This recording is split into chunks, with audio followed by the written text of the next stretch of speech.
Well, hello, little one. Oma is ready to read a story. Are you ready to listen? Remember, we're in this newer book called A Girl of the Limberlost by Jean Stratton Porter. Oma likes this book because this takes place in Indiana, where Oma is. So, you ready? Snuggle in. Just let your mind go quiet and listen to the rocking of the chair and listen to Oma as she reads Chapter 2, wherein Wesley and Margaret go shopping and Elnora's wardrobe is replenished. Wesley Sinton walked down the road half a mile and turned at the lane leading to his home. His heart was hot and filled with indignation. He had told Elnora he did not blame her mother, but he did. His wife met him at the door. "Did you see anything of Elnora?" she questioned. "Most too much, Maggie," he answered. "What do you say to going to town? There's a few things has to be got right away." "Where did you see her, Wesley?" "Along the old Limberlost trail, my girl, torn to pieces sobbing. Her courage always has been fine, but the thing she met today was too much for her. We ought to have known better than to let her go that way. It wasn't only clothes. There were books and entrance fees for out-of-town people that she didn't know about. While there must have been jeers, whispers, and laughing. Maggie, I feel as if I'd been a traitor to those girls of ours. I ought to have gone in and seen about this school business. Don't cry, Maggie. Get me some supper, and I'll hitch up and see what we can do now." "What can we do, Wesley?" "I don't just know, but we've got to do something. Kate Comstock will be a handful, while Elnora will be too, but between us we must see that the girl is not too hard-pressed about money, and that she is dressed so she is not ridiculous. She's saved us the wages of a woman many a day. Can't you make her some decent dresses?"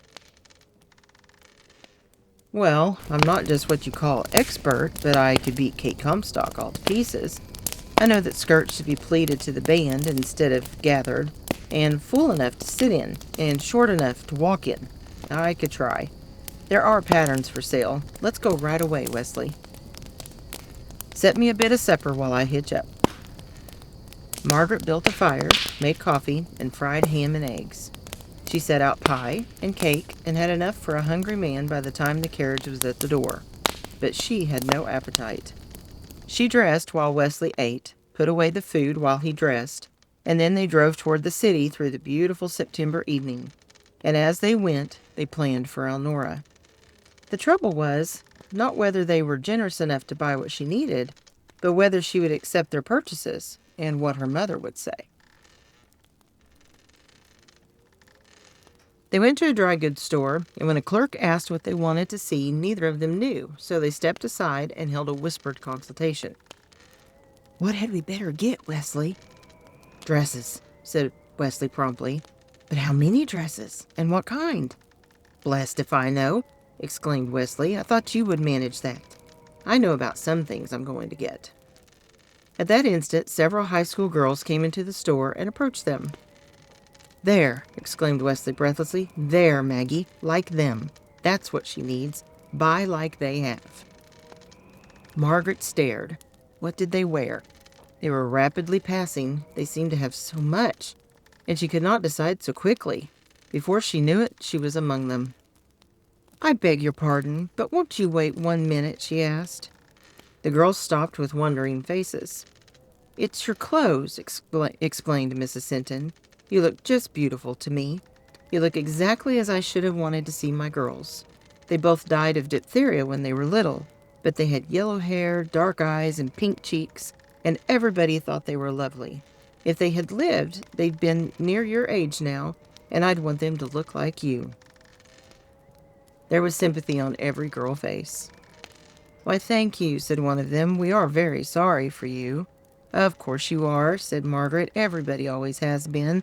And because I can't ever have the joy of a mother in thinking for my girls and buying pretty things for them, there's nothing left for me but to do what I can for someone who has no mother to care for her. I know a girl who would be just as pretty as any of you if she had the clothes. But her mother does not think about her, so I mother her some myself." "She must be a lucky girl," said another. "Oh, she loves me," said Margaret, "and I love her. I want her to look just like you do. Please tell me about your clothes. Are these the dresses and hats you wear to school? What kind of goods are they, and where do you buy them?" The girls began to laugh and cluster around Margaret. Wesley strode down the store with his head high through pride in her, but his heart was sore over the memory of two little faces under brushwood sod. He inquired his way to the shoe department. "Why, every one of us have on gingham or linen dresses," they said, "and they are our school clothes."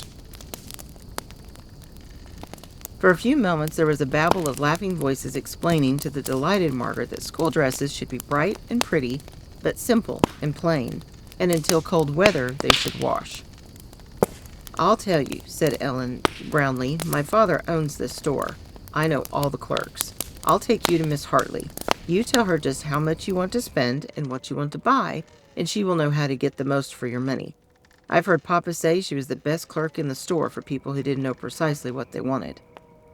"That's the very thing," agreed Margaret. "But before you go, tell me about your hair. Elnora's hair is bright and wavy, but yours is silky as hackled flax. How do you do it?" "Elnora?" asked four girls in concert. "Yes, Elnora is the name of the girl I want these things for." "Did she come to the high school today?" questioned one of them. "Was she in your classes?" demanded Margaret, without reply. Four girls stood silent and thought fast. Had there been a strange girl among them, and had she been overlooked and passed by with indifference because she was so very shabby? If she had appeared as much better than they, as she had looked worse, would her reception have been the same? "There was a strange girl from the country in the freshman class today," said Ellen Brownlee, "and her name was Elnora." "That was the girl," said Margaret. "Are her people so very poor?" questioned Ellen. "No, not poor at all, come to think of it," answered Margaret. "It's a peculiar case. Mrs. Comstock had a great trouble, and she let it change her whole life and make a different woman of her. She used to be lovely. Now she is forever saving and scared to death for fear they will go to the poorhouse. But there is a big farm covered with lots of good timber. The taxes are high for women who can't manage to clear and work the land. There ought to be enough to keep two of them in good shape all their lives if they only knew how to do it." But no one ever told Kate Comstock anything, and never will, for she won't listen. All she does is droop all day and walk the edge of the swamp half the night and neglect Elnora. If you girls would make life just a little easier for her, it would be the finest thing you ever did. All of them promised they would. "Now, tell me about your hair," persisted Margaret Sinton. So they took her to a toilette counter, and she bought the proper hair soap, also a nail file and cold cream, for use after windy days.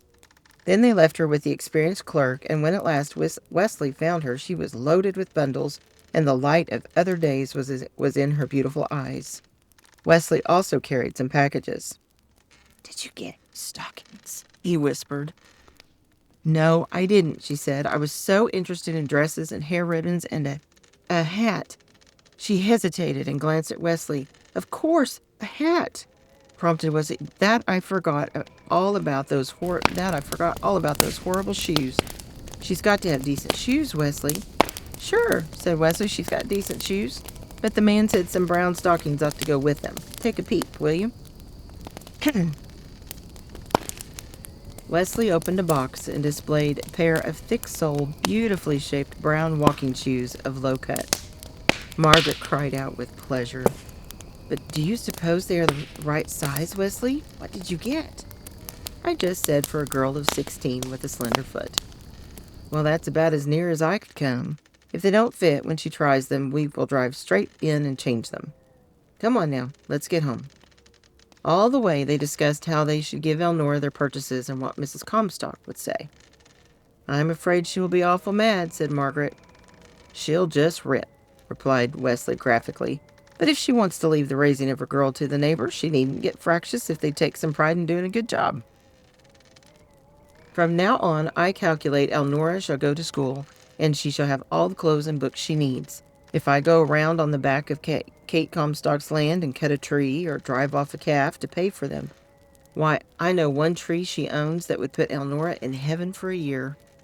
Just think of it, Margaret. It's not fair. 1/3 of what is there belongs to Elnora by law, and if Kate Comstock raises a row, I'll tell her so, and see that the girl gets it. You go to see Kate in the morning, and I'll go with you. Tell her you want Elnora's pattern, that you are going to make her a dress for helping us, and sort of hint at a few more things. If Kate balks, I'll take a hand and settle her. I'll go to law for Elnora's share of that land and sell enough to educate her. Why, Wesley Sinton, you're perfectly wild. I'm not. Did you ever stop to think that such cases are so frequent there have been laws made to provide for them? I can bring it up in court and force Kate to educate Elnora and board and clothe her till she's of age, and then she can take her share. Wesley, Kate would go crazy. She's crazy now. The idea of any mother living with as sweet a girl as Elnora and letting her suffer till I find her crying like a funeral, it makes me fightin' mad. All uncalled for, not a grain of sense in it. I've offered and offered to oversee clearing her land and working her fields. Let her sell a good tree or a few acres. Something is going to be done right now. Elnora's been fairly happy up to this, but to spoil the school life she's planned is to ruin all her life. I won't have it. If Elnora won't take these things, so help me, I'll tell her what she is worth and loan her the money, and she can pay me back when she comes of age. I am going to have it out with Kate Comstock in the morning. Here we are. You open up what you got while I put away the horses, and then I'll show you. When Wesley came from the barn, Margaret had 4 pieces of crisp gingham, a pale blue, a pink, a gray with green stripes, and a rich brown and blue plaid. On each of them lay 1.5 yards of wide ribbon to match. There were handkerchiefs and a brown leather belt. In her hand she held a wide-brimmed tan straw hat, having a high crown banded with velvet strips, each of which fastened with a tiny gold buckle. It looks kind of bare now, she explained. It had 3 quills on it here. Did you have them taken off? Asked Wesley. Yes, I did. The price was 2.50 for the hat, and those things were $1.50 apiece. I couldn't pay that. It does seem considerable, admitted Wesley, but will it look right without them? No, it won't. It's going to have quills on it. Do you remember those beautiful peacock wing feathers that Phoebe Sims gave me? 3 of them go on just where those came off, and nobody will ever know the difference. They match the hat to a moral, and they are just a little longer and richer than the ones that I had taken off. I was wondering whether I better sew them on tonight while I remember how they set, or wait till the morning. Don't risk it, exclaimed Wesley anxiously. Don't you risk it. Sew them on right now. Open your bundles while I get the thread, said Margaret. Wesley unwrapped the shoes. Margaret took them up and pinched the leather and stroked them. My, but they are fine, she cried. Wesley picked up one and slowly turned it in his big hands. He glanced at his foot and back to the shoe. It's a little bit of a thing, Margaret, he said softly. Like as not, I'll have to take it back. It seems as if it couldn't fit. It seems as if it didn't dare do anything else, said Margaret. That's a happy little shoe to get the chance to carry as fine a girl as Elnora to high school. Now, what's in the other box? Wesley looked at Margaret doubtfully. Why, he said, you know there's going to be rainy days, and those things she has now ain't fit for anything but to drive up the cows. Wesley, did you get high shoes too? Well, she ought to have them. The man said he would make them cheaper if I took both pairs at once. Margaret laughed aloud. Those will do her past Christmas, she exulted. What else did you buy? Well, sir, said Wesley, I saw something today. You told me about Kate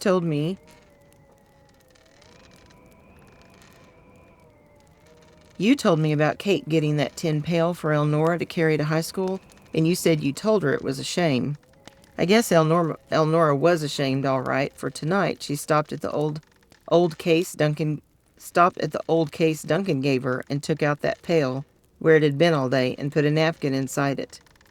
Coming home, she confessed she was half starved because she hid her dinner under a culvert and a tramp took it. She hadn't had a bite to eat the whole day, but she never complained at all. She was pleased that she hadn't lost the napkin. So I just inquired around till I found this, and I think it's just the ticket. Wesley opened the package and laid a brown leather lunchbox on the table. Might be a couple of books or drawing tools or most anything that's neat and genteel. You see, it opens this way. It did open, and inside was a space for sandwiches, a little porcelain box for cold meat or fried chicken, another for salad, a glass with a lid which screwed on, held by a ring in a corner, for custard or jelly, a flask for tea or milk, a beautiful little fork, knife, and spoon fastened in holders, and a place for a napkin. Margaret was almost crying over it. "How I'd love to fill it," she exclaimed. "Do it the first time, just to show Kate Comstock what love is," said Wesley. "Get up early in the morning and make one of those dresses tomorrow. Can't you make a plain gingham dress in a day? I'll pick a chicken, and you fry it, and fix a little custard for the cup, and do it up brown. Go on, Maggie, you do it." "I never can," said Margaret. "I am slow as the itch about sewing, and these are not going to be plain dresses when it comes to making them. There are going to be edgings of plain green, pink, and brown to the bias strips, and tucks and pleats around the hips, fancy belts and collars, and all of it takes time." "Then Kate Comstock's got to help," said Wesley. "Can the two of you make one and get that lunch tomorrow?" "Easy, but she'll never do it." "You see if she doesn't," said Wesley. "You get up and cut it out, and soon as Elnora is gone, I'll go after Kate myself. She'll take what I'll say better alone. But she'll come, and she'll help make the dress. These other things are our Christmas gifts to Elnora. She'll no doubt need them more now than she will then, and we can give them just as well. That's yours, and this is mine, for whichever way you choose." Wesley untied a good brown umbrella and shook out the folds of a long brown raincoat. Margaret dropped the hat, arose, and took the coat. She tried it on, felt it, cooed over it, and matched it with the umbrella. "Did it look anything like rain tonight?" she inquired so anxiously that Wesley laughed. "In this last bundle?" she said, dropping back to her chair, the coat still over her shoulders. "I couldn't buy this much stuff for any other woman and nothing for my own," said Wesley. "It's Christmas for you too, Margaret." He shook out fold after fold of soft gray satiny goods that would look lovely against Margaret's pink cheeks and whitening hair. "Oh, you old darling," she exclaimed, and fled sobbing into his arms. But she soon dried her eyes, raked together the coals in the cooking stove, and boiled one of the dress patterns in salt water for half an hour. Wesley held the lamp while she hung the goods on the line to dry. Then she set the irons on the stove so they would be hot the first thing in the morning.